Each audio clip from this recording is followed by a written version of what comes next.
Well, hello.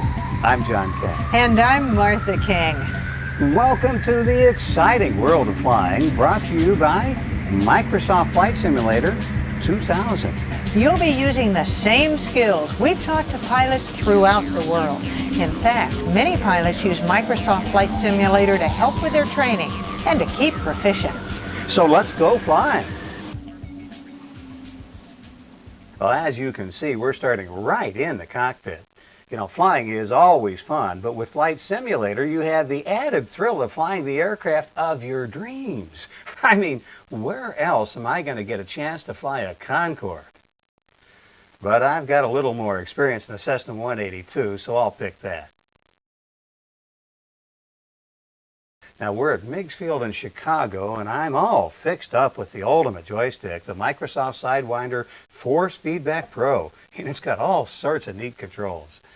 Now, since we're close to downtown Chicago, let's look around. I'll just move the hat here forward and to the left, and ooh, what a cool view of downtown Chicago. Now, to look straight ahead again, I just released the button. You know, I can fly to or from any of 20,000 airports. Let's fly over New York City. Now we can take off from Teterboro Airport. Okay, so now we're in a Cessna 182 at Teterboro.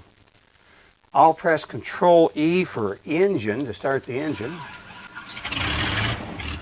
I'll put 10 degrees of flap down for the takeoff. Just roll in full power. Pull the trigger to release the brakes. Hot dog, we're on our way. Wow, I can even feel the bumps on the runway in the joystick here. I can steer on the ground by twisting the stick left and right.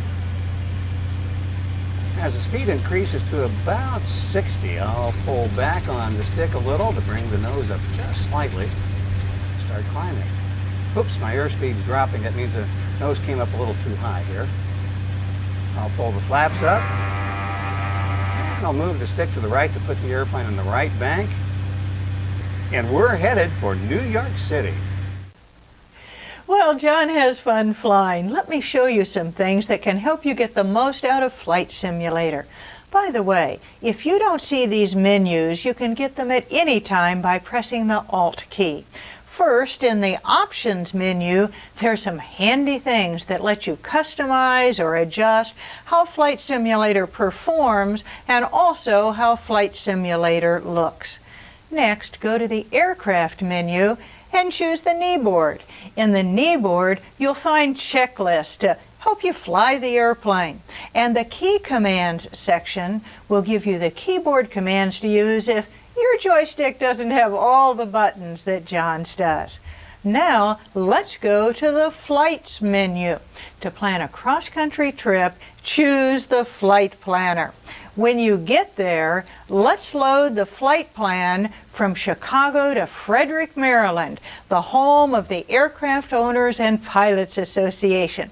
Of course, you can also create your own flight plans.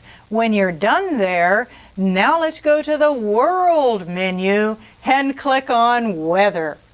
As you know, pilots always check the weather before they take off. You can do that too. Just select Real World Weather, and Flight Simulator downloads actual weather reports from the web. Flight Simulator generates the current conditions automatically and integrates them into your flight.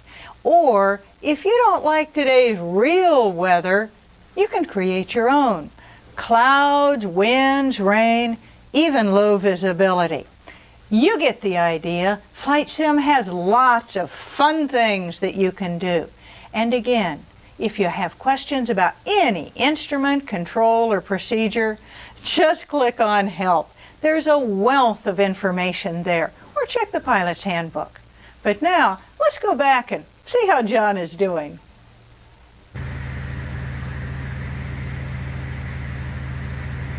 John, you just about crashed into the Empire State Building. Hey, that would be cool. Folks, have fun in your flying, and by all means, please, Stay out of the trees.